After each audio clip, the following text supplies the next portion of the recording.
It is spring, and some of the first signs of spring are the beautiful flowers that start popping up all around us.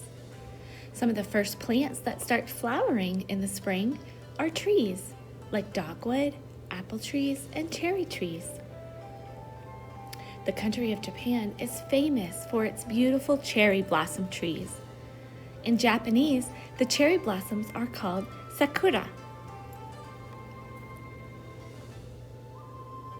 Japan is known around the world for its cherry blossom festivals called Hanami. Hanami means viewing flowers and is a tradition that dates back more than 1,000 years. People from all over the world go to Japan for these festivals to view the beautiful blossoms. The annual festivals in Japan usually last for the entire month of April. People often celebrate the cherry blossoms by having a traditional tea ceremony underneath the trees. At night, many of the festivals will hang paper lanterns throughout the trees, keeping the beauty of the flowers even at dark. We also have a cherry blossom festival in the United States that happens every year in early spring, normally the first week or two of April. There are cherry blossom trees surrounding the National Mall in Washington, D.C. And just like in Japan, people come from all over to view the beautiful blossoms. Cherry blossoms typically have 5 pink petals, varying from dark pink to very light pink, with a reddish center. The blooms often last no more than 2 weeks, and in Japan, they have come to represent that beauty doesn't last forever. They are often featured in Japanese works of art to depict the concept that nothing lasts forever. Some of the cherry blossom paintings are called Japanese sumi paintings. Sumi is a type of ink painting using various washes of black ink, which we call monochromatic. It is a technique that was first developed in China during the Sung dynasty between 960 and 1274 AD and was taken to Japan by Zen Buddhist monks in the 1300s. Subjects for Japanese sumi paintings are landscapes, which are paintings of outside scenery, portraits or paintings of faces, and figure paintings, which are paintings of people. For the cherry blossom paintings, they do add a little bit of red or pink for the blossoms, but the rest is done in just black ink. Becoming a sumi master requires rigorous training and discipline. From learning how to prepare the ink stone, grinding the ink, and loading the brush to releasing the brushstroke on rice paper, it is much more difficult than painting with color. These simple and beautiful sumi cherry blossoms are our inspiration for the painting we will be making today to celebrate spring. Our painting will look something like this, with black ink for the tree and pink blossoms. But we are going to use some fun techniques to create our cherry blossoms today. So let's get started. Hey friends, Joshua's going to help me out today with our sumi style Japanese cherry blossoms. You excited? It's a really fun project. It's one of my favorites. So we're going to use some different things today to make our art with. We're not going to use things we normally think of. So, super fun. You ready? Mm-hmm. Look excited!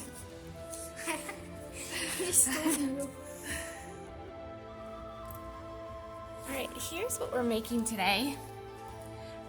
It is really a lovely piece, and it's going to be a lot of fun. This one was done by my daughter, So there's a couple different steps, but what we need is a long piece of paper. You can't see the whole thing, but it's nice and long. We also need our paintbrushes for the first step. We need straws, Q-tips,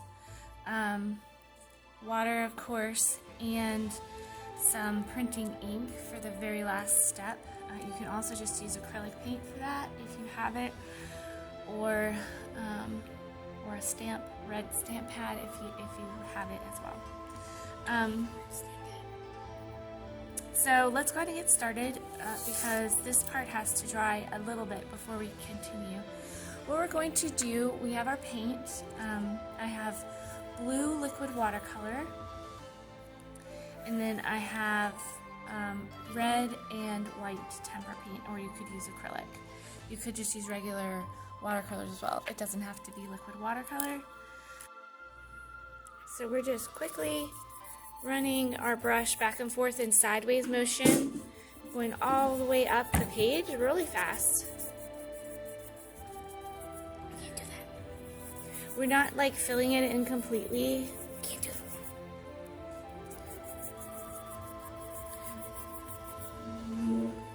We're just quickly covering the background.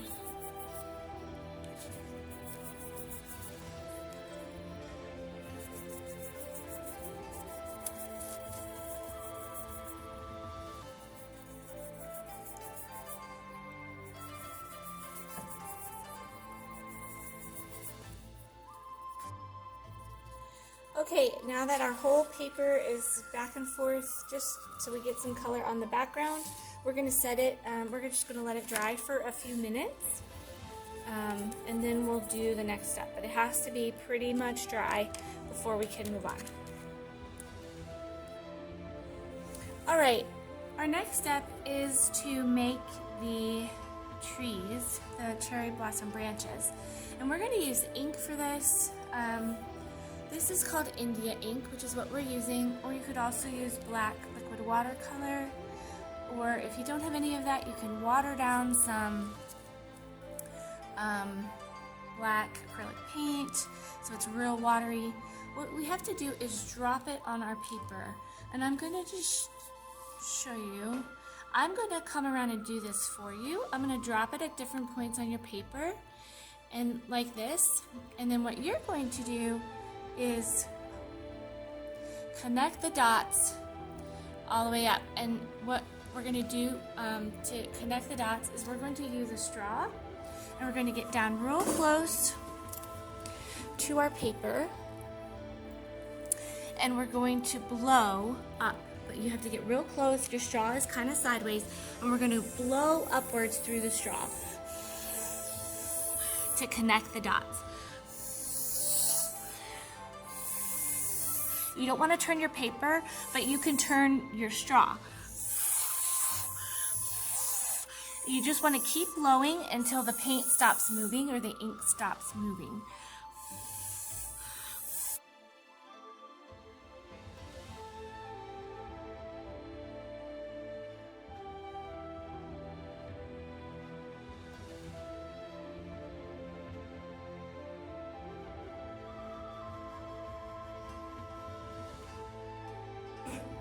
If you get closer to the paint and hold your straw more sideways, then it will blow easier for you and will give it the nice spindly effect.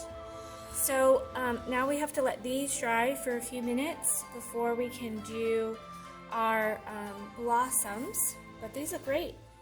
This is like the branches of the cherry blossom tree. So we're just going to let that dry for a few minutes, and we'll come back and we'll do our blossoms. Alright, so our trees are dry, and it's time to make the blossoms on the trees. So we're going to use white and red paint. You can use tempera or acrylic, and we have to make pink. Now, pink is a tint of red, so anything where you add white is called a tint. So a tint of black would be gray. In this case, a tint of red would be pink. But because red is a very strong color, we don't want to put the white into the red. We're just going to put the red into the white. So Joshua, I want you to get a little bit of red on your Q-tip. We're using Q-tips now. Just a little. Too much? Probably too much. Wipe some of that off. And mix it in with the white. We'll just try it. Mix it up with the white.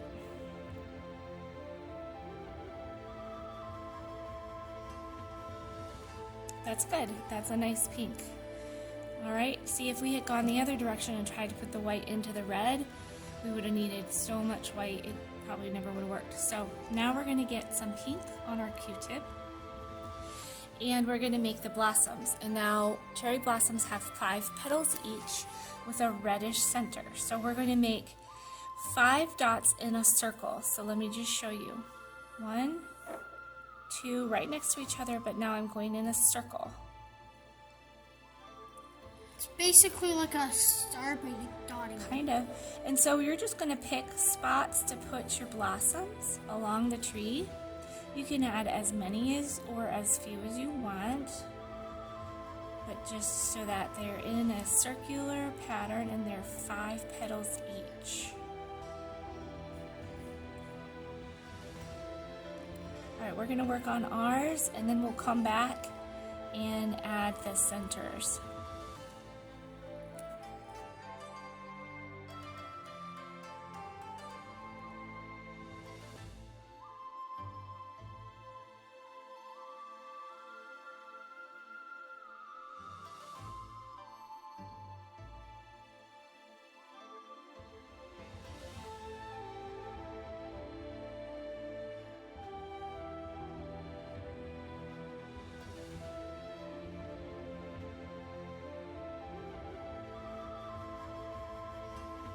Now that we're finished making our petals, we're going to take the red paint and we're just going to add Dots in the center. Yep, some dots in each center. Just 1 dot in each center, lightly like this.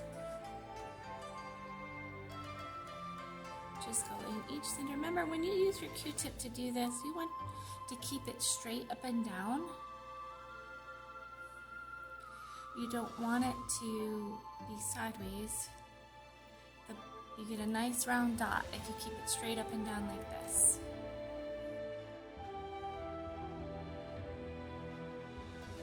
The very last thing to do after you get your red centers is I'm going to come around and stamp the bottom corner for you. Now this is a stamp that I had made for me when I was in China, and these are Chinese characters, but the Japanese characters, the characters are the same even though the language is different. And these characters say Lan Hua in Chinese, which means blue painting. So it fits really well with our painting today because our paintings are blue. So what I'm going to do is, and you'll see this in the bottom corner of Chinese and Japanese artwork, I'm going to pick up a little bit of ink on the stamp, and that's all it is a stamp really. And then I'm just going to stamp the bottom right hand corner and press it down until it makes a nice stamp like that. Joshua, would you like to do yours? This one. Okay. Here. And press it down.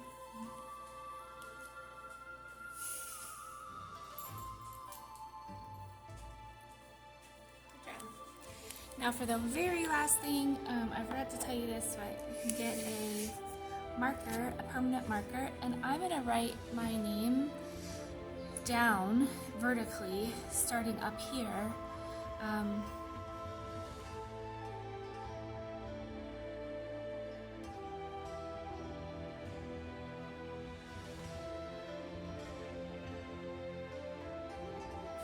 Excellent. So we're finished with our Japanese cherry blossom paintings. So great job, friends. Joshua, thank you so much for your help. You're welcome. You did a great job. All right, we'll see you next time. Bye.